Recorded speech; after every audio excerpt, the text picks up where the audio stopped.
공상과학 영화에서나 보던 거 있잖아요. 그 하늘을 나는 택시, 플라잉 택시. 이게 이제 정말 현실로 다가오고 있는 것 같습니다.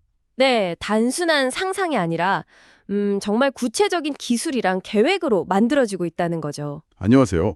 오늘 저희는 바로 이 미래 교통의 판도를 바꿀지도 모르는 전기 수직 이착륙 항공기, 그러니까 EVTOL, 그리고 이 분야에서 아주 주목받는 회사죠. 아처 에비에이션에 대해서 한번 좀 깊이 파고들어 볼까 합니다. 네, 안녕하세요. 아처 에비에이션이라는 회사가 정확히 어떤 그림을 그리고 있는지, 또 어떤 기술적인 성과를 내고 있는지, 그리고 동시에 어떤 위험 요소들이 있는지, 이런 것들을 좀 균형 있게 살펴보는 시간이 되면 좋겠습니다. 맞아요. 단순히 뭐 좋다는 얘기만 할 게 아니라 그 이면의 가능성하고 위험까지 다 짚어보는 게 중요하겠죠. 아마 듣고 계신 당신도 이 새로운 이동 수단이 과연 우리 삶을 어떻게 바꿀지, 아니면 이게 진짜 될까? 궁금하실 거예요. 네. 자, 그럼 이 혁신적인 기술의 세계로 한번 같이 들어가 보시죠. 제대로 한번 파헤쳐 봅시다. 네, 좋습니다. 이게 분명 뭐랄까 굉장히 매력적인 기술이긴 한데 동시에 넘어야 할 산도 정말 많거든요. 그 복잡성하고 또 엄청난 잠재력, 이걸 같이 좀 냉철하게 한번 분석해 보죠. 좋습니다. 그럼 가장 기본적인 것부터 시작해 볼까요? EVTOL, 이게 정확히 뭐고 아처 에비에이션은 여기서 어떤 역할을 하고 있는 건가요? 네, EVTOL은 영화 약자인데요. 전기로 움직이면서 헬리콥터처럼 수직으로 뜨고 내리는 그런 비행체를 말합니다. 아, 활주로가 필요 없겠네요, 그럼. 그렇죠. 바로 그 점 때문에 복잡한 도심 환경에서도 운용이 가능하고, 그래서 이제 도심 항공 모빌리티, UAM이라고 부르는 분야의 핵심 기술로 지금 주목을 받고 있는 겁니다. 그리고 아처 에비에이션은 바로 이 EVTOL 기술을 개발하고 또 상용화하려는 여러 회사들 중에서도 꽤 앞서 나가는 그런 주자라고 볼 수 있는 거죠. 네, 맞습니다. 그냥 연구실 수준에서 끝나는 게 아니라 실제 운항 서비스를 목표로 상당히 구체적인 계획을 가지고 움직이고 있다는 점에서 좀 차별화된다고 할 수 있겠습니다. 아처가 내세우는 주력 기체의 이름이 미드나이츠 맞죠? 네, 미드나이트. 조종사 1명에 승객 4명 이렇게 태우고 주로 이동거리는 좀 짧다고 들었어요. 한 20마일, 30km 정도? 네, 맞아요. 비교적 짧은 도심 구간을 좀 빠르게 이동하는 걸 목표로 설계됐습니다. 예를 들면 공항에서 시내 호텔까지 간다거나 아니면 교통체증 심한 도심이랑 근처 위성 도시로 오가는 그런 용도죠. 여기서 아처의 사업 모델이 또 흥미롭다고 하던데요. 단순히 비행기만 만들어서 파는 게 아니라면서요. 아, 네. 바로 그 지점인데요. 그게 전통적인 항공기 제조업체랑은 좀 다른 길을 가려는 거죠. 네. 마치 하늘을 나는 우버처럼요. 아하. 직접 그 항공택시 네트워크를 만들어서 운영하고 거기서 이제 지속적으로 서비스 수익을 만들겠다. 이런 아주 야심찬 계획을 가지고 있습니다. 항공사나 다른 운송 플랫폼, 심지어 정부 기관하고도 협력해서요. 물론 기체 판매도 하긴 하는 거죠. 유나이티드 항공이나 미 군군 같은 데는 판다고 들었는데요. 네, 맞습니다. 그런 특정 고객에게 기체를 판매하는 계약도 병행하고 있습니다. 바로 이 점, 그러니까 직접 서비스 운영이랑 기체 판매, 이 두 가지를 동시에 가져가는 이 이중 트랙 전략이 아처를 다른 스타트업이나 기존 업체들과 좀 구분짓는 중요한 포인트라고 할 수 있습니다. 네, 한쪽에서는 안정적인 판매 수익을, 다른 쪽에서는 더 큰 서비스 시장을 노린다. 이런 거군요. 그렇죠. 위험을 좀 분산하고 수익 모델을 다각화하려는 시도라고 볼 수 있겠죠. 물론 양쪽 다 성공한다는 보장은 아직 없지만요. 네, 사업 모델 자체도 상당히 혁신적이네요. 그럼 EVTOL 시장, 이 시장의 잠재력은 어느 정도로 보고 있나요? 물론 미래 예측이긴 하지만 들려오는 숫자들은 정말 대단하던데요? 네, 맞아요. 아직은 예측이지만 그 규모를 좀 짐작해 볼 수 있는 분석들이 있죠. 예를 들어 모건 스탠리 같은 투자은행 보고서를 보면요. 2040년까지 이 도심 항공 모빌리티 시장이 자그마치 1조 달러, 우리 돈으로 하면 약 1,300조 원 정도죠? 1,300조요? 와. 네. 그리고 2050년에는 이게 9조 달러, 거의 1경 2천조 원에 육박할 수도 있다, 이렇게 전망을 했습니다. 1경 2천조. 정말 상상하기 어려운 규모네요. 이게 만약 진짜 현실이 된다면 우리가 지금 알고 있는 도시교통 시스템 자체가 완전히 달라질 수도 있겠는데요? 물론이죠. 근데 지금 단계에서는 어디까지나 예측일 뿐이라는 점은 명심해야 합니다. 뭐 기술 개발, 규제 승인, 또 사람들이 이걸 받아들일지, 인프라는 어떻게 깔지 변수가 너무 많죠. 네네. 하지만 중요한 건 이 기술이 만약 성공적으로 자리를 잡았을 때 그때 만들어질 수 있는 경제적 가치가 그만큼 엄청나다는 신호라는 겁니다. 그리고 아처 입장에서 보면 이 큰 시장을 혼자 다 먹을 필요는 없다는 거죠. 아, 그러니까 뭐랄까 승자독식 구조가 아닐 수도 있다. 이런 말씀이시군요. 그렇죠. 아마 여러 강력한 경쟁사들이 같이 시장을 키워나갈 가능성이 높습니다. 아처가 그중에서 그냥 의미 있는 시장 점유율을 가진 주요 플레이어 중 하나만 돼도 지금과는 비교할 수 없는 그런 기업 가치를 갖게 될 수 있다는 의미죠. 파이 자체가 워낙 크니까요. 아, 확실히 설득력 있는 관점이네요. 이런 미래가 정말 온다면 당신의 출퇴근길 풍경도 진짜 확 달라질 수 있겠습니다. 꽉 막힌 도로 위 대신에 저 하늘 위로 슉 하고 지나가는 SF 영화 같지만 어쩌면 생각보다 가까울지도 모르겠어요. 네, 뭐 그런 기대감이 드는 건 사실입니다. 하지만 이런 장밋빛 청사진만 볼 수는 없겠죠. 현실적으로 얼마나 진행됐는지, 또 앞으로 넘어야 할 과제들은 뭔지 이걸 좀 냉정하게 봐야 합니다. 바로 그 부분. 아처가 그냥 아이디어만 있는 게 아니라 실제로 성과를 내고 있다는 증거들도 나오고 있다면서요. 예를 들면 그 규제 쪽은 어떻습니까? 네, 그게 또 중요한 부분인데요. 아처가 미국 연방항공청 FAA로부터 Part 135 항공운송업체 인증이라는 걸 받았습니다. 이게 상당히 중요한 이정표예요. Part 135요? 그게 어떤 의미인가요?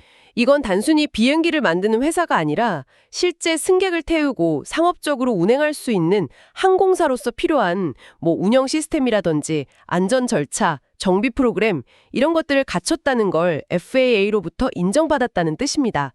그러니까 상업 운항으로 가기 위한 필수 관문을 통과한 셈이죠. 네, 정확합니다. 아직 최종 목적지까지는 길이 남았어요. 하지만 FAA라는 굉장히 까다로운 규제기관의 기준에 맞춰서 상업운항 준비를 착실히 하고 있다는 강력한 증거가 되는 거고요. 이건 또 투자자들이나 파트너들한테는 중요한 신뢰의 바탕이 됩니다. 특히 eVTOL이라는 완전히 새로운 형태의 항공기에 대한 인증 절차 자체가 아직 딱 정해진 게 없는 상황이거든요. 그래서 이런 단계적인 성과가 더 의미가 크다고 볼 수 있습니다. 규제뿐만 아니라 구체적인 사업 파트너십도 눈에 띄던데요. 특히 유나이티드 항공과의 계약이 상당히 인상 깊었어요. 그렇죠. 유나이티드 항공이 아처의 미드나이트 기체를 최대 200대까지 구매할 의향이 있다. 이렇게 밝혔습니다. 이게 약 10억 달러 규모 계약인데요. 10억 달러. 네. 이건 그냥 단순 투자가 아니라 실제 상용 서비스가 시작됐을 때 확실한 구매자가 있다는 걸 보여주는 아주 강력한 신호죠. 이런 항공기 개발 스타트업한테는 이렇게 안정적인 초기 수요를 확보하는 게 정말 중요하거든요. 자동차 회사인 스텔란티스와의 협력은 어떤 의미가 있을까요? 이것도 그냥 돈만 대주는 건 아닌 것 같던데요. 아, 물론입니다. 스텔란티스는 단순한 재무적 투자자를 넘어서요. 아처가 조지아주에 생산 공장을 짓는 걸 지금 돕고 있습니다. 이건 뭐냐면 아처가 가진 항공 기술 전문성하고 스텔란티스가 가진 그 대량 생산 노하우, 또 공급망 관리 능력, 이걸 합치려는 시도인 거죠. 아, 생산 능력. 네. 혁신적인 기술을 개발하는 거랑 그걸 안정적으로 또 효율적으로 대량 생산하는 건 전혀 다른 문제거든요. 스텔란티스와의 협력은 바로 이 대량 생산, 많은 스타트업들이 부딪히는 아주 큰 장벽을 넘어서는데 결정적인 도움을 줄 수 있는 겁니다. 미 공군하고 계약도 했던데요. 군사 쪽하고 협력하는 건 기술력 검증 차원에서도 의미가 크겠어요? 네, 그렇죠.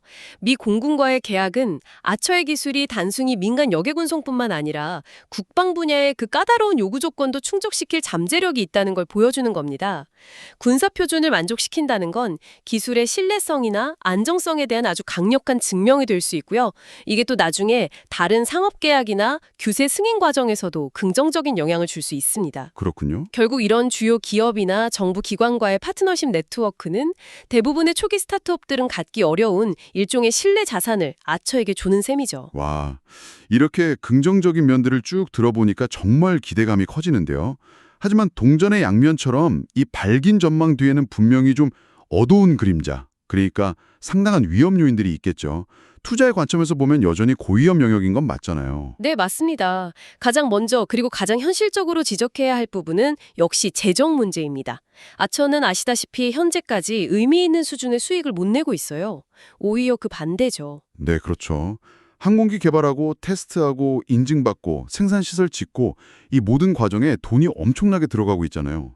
예를 들어서 2025년 상반기 6개월 동안만 해도 운용활동으로 거의 2억 달러 가까운 현금을 썼고 공장 설비 투자 같은 걸로도 수천만 달러를 더 썼다고 하더라고요. 네, 연간으로 따지면 정말 막대한 현금이 계속 나가고 있는 거죠. 현재 가지고 있는 현금은 어느 정도인가요? 그게 얼마나 버틸 수 있느냐가 중요할 텐데요. 2025년 6월 말 기준으로 보면요. 아처가 보유한 현금이랑 단기 투자 자산이 약 17억 달러 정도? 우리 돈으로 한 2조 원 조금 넘는 수준으로 보고됐습니다. 17억 달러요. 네.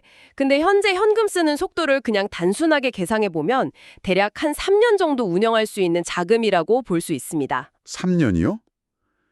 이게 길다면 길고 짧다면 짧은 시간인데 그렇죠. 언뜻 길어 보일 수도 있지만 이 항공산업의 특성, 특히 완전히 새로운 기체를 개발해서 인증받고 대량 생산해서 상업운항까지 가야 하는 이 과정을 생각하면 절대 넉넉한 시간이라고 보기는 어렵습니다. 그렇죠.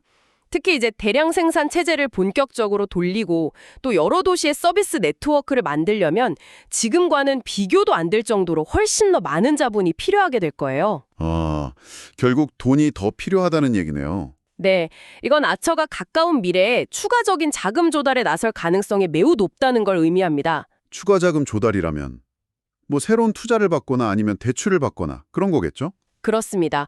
부채를 늘리거나 아니면 유상증자, 즉 새로운 주식을 발행해서 자금을 확보할 수 있습니다. 근데 어떤 방식이든 기존 주주들의 지분 가치에는 영향을 미칠 수 있는 부분이죠. 특히 주식 발행 같은 경우는 기존 주식 가치가 희석될 수 있다는 점을 좀 고려해야 합니다. 재정 문제 말고 또 다른 큰 어려움은 역시 규제 불확실성이겠죠. 아까 파트 135 인증받았다고는 했지만 그게 끝이 아니니까요. 네, 맞습니다. FAA가 이 EB-ETOL 같은 완전히 새로운 유형의 항공기에 대해서 포괄적인 인증 기준을 마련하고 또 개별 기체에 대해서 형식 승인을 내준 전례가 아직 없어요. 아직 첫 사례가 없는 거군요. 네.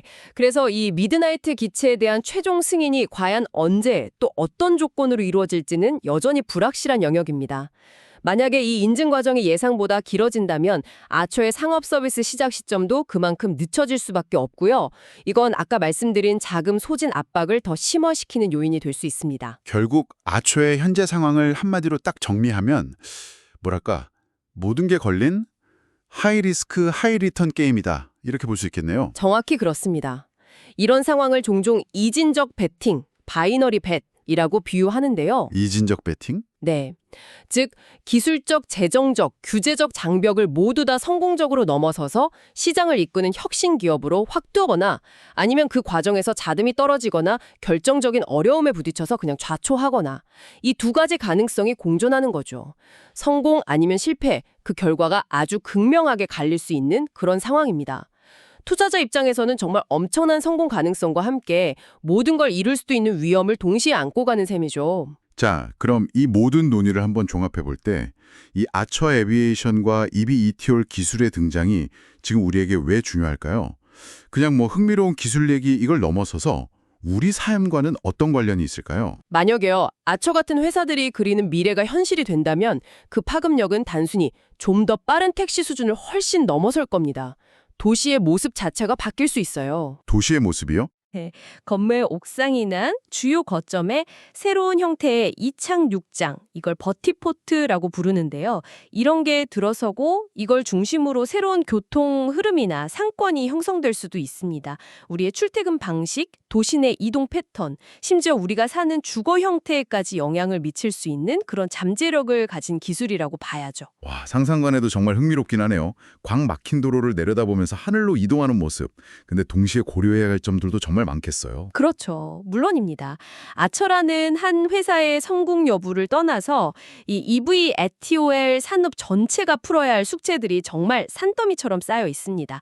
예를 들어 수많은 비행체들이 도심 상공을 막 날아다닐 때 생길 수 있는 소음 문제. 이거 어떻게 해결할 건가? 소음 중요하죠. 네. 그리고 복잡한 도심 공역을 안전하게 관리하고 통제할 시스템은 어떻게 만들 건가? 또 이 모든 걸 뒷받침할 그 막대한 인프라 투자 비용은 누가 어떻게 감당할 것인가? 이런 문제들이 있고요. 또 하나는 이 하늘을 나는 택시에 대한 사회적 수용성. 그러니까 사람들이 이 새로운 교통수단을 얼마나 안전하다고 느끼고 편안하게 이용할 수 있을지, 이건 기술 개발과는 또 다른 차원의 문제거든요. 기술의 발전 속도만큼이나 사회적인 또 제도적인 기반을 만드는 게 중요하다 이런 말씀이시군요. 정말 다각적으로 봐야 할 문제네요. 자, 오늘 아처 에비에이션과 EV ETOL 시장에 대해서 정말 깊이 한번 파고들어 봤는데요. 핵심 내용을 다시 한번 정리해 볼까요? 이 플라잉 택시 경쟁에서 주목할 만한 선두주자 중 하나입니다. 유나이티드 항공, 스텔란티스, 미공군 같은 강력한 파트너들을 확보했고 또 FA 파트 135 인증 같은 규제 측면에서도 가시적인 진전을 보이면서 단순한 아이디어 단계를 넘어서고 있습니다. 하지만 동시에 아직 수익은 전혀 없는 상태에서 막대한 현금을 계속 쓰고 있다는 심각한 재정적인 과제를 안고 있죠. 그리고 EVTOL 기체 자체에 대한 FA의 최종 인증이라는 아주 결정적인 관문이 남아있어서 규제 불확실성도 여전히 높은 상황이고요. 네. 따라서 현재로서는 아처 에비에이션은 미래 교통 혁신에 대한 아주 흥미로운 가능성을 보여주는 동시에 상당한 위험을 내포한 투자 대상이라고 평가할 수 있습니다. 엄청난 성공 잠재력과 실패 가능성이 같이 있는 정말 뭐 아니면 도에 가까운 그런 상황이죠. 그렇다면 이게 궁극적으로 당신에게, 우리에게 무엇을 의미할까요? 미래기술 동향에 관심이 많으시다면 아처의 행보를 계속 주목할 필요는 있겠습니다. 하지만 섣부른 기대나 투자는 좀 경계해야겠죠. 대부분의 사람들에게는 당장 뭘 하기보다는 그냥 관심 목록에 올려두고 이 산업 전체가 어떻게 발전하는지, 또 아처가 다음에 뭘 할지 이걸 좀 꾸준히 지켜보는 게 현명한 접근일 수 있겠습니다. 맞습니다.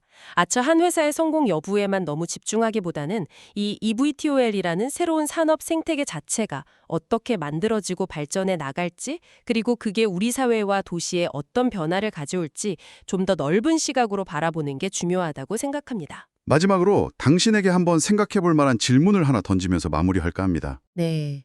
아처 같은 회사들이 만약에요, 기술적인 문제들을 다 해결하고 또 규제 당국의 최종 승인까지 성공적으로 다 받아냈다고 한번 가정을 해봅시다. 자, 이제 하늘을 나는 택시가 기술적으로는 완벽히 준비가 됐어요. 네. 그렇다고 해서 이 플라잉 택시가 곧바로 우리 일상의 필수적인 부분이 될 수 있을까요? 어쩌면 기술과 규제를 넘어서는 또 다른 더 근본적인 장벽들이 존재하지 않을까요? 예를 들면 우리 집 창문 바로 옆을 수시로 지나다니는 그 비행체들에 대해서 사람들이 느낄 심리적인 저항감이나 사생활 침해 우려, 혹은 끊임없이 들려올 소음에 대한 사회적인 합의는 어떻게 이룰 수 있을까요? 생각해보니 그러네요. 또 모든 도시가 감당해야 할 그 막대한 규모의 버티포트 건설과 전력 공급 인프라 확충, 그리고 하늘길 교통 관제를 위한 아주 복잡한 시스템 구축은 과연 현실적으로 그리고 또 공평하게 이루어질 수 있을까요? 기술이 완성된 이후에 우리가 마주하게 될 이런 사회적, 경제적, 또 윤리적인 질문들에 대해서 한번 깊이 생각해 보시는 건 어떨까 싶습니다. 네, 정말 중요한 지적이십니다. 혁신적인 기술이 우리 사회에 성공적으로 뿌리내리기 위해서는 기술 자체의 완성도만큼이나 우리 사회가 그걸 어떻게 받아들이고 또 준비해 나갈지에 대한 깊은 고민과 사회적 합의가 필요하다는 점을 다시 한번 생각하게 되네요. 오늘 저희가 준비한 이야기는 여기까지입니다. 다음 시간에 더욱 흥미로운 주제로 다시 찾아뵙겠습니다.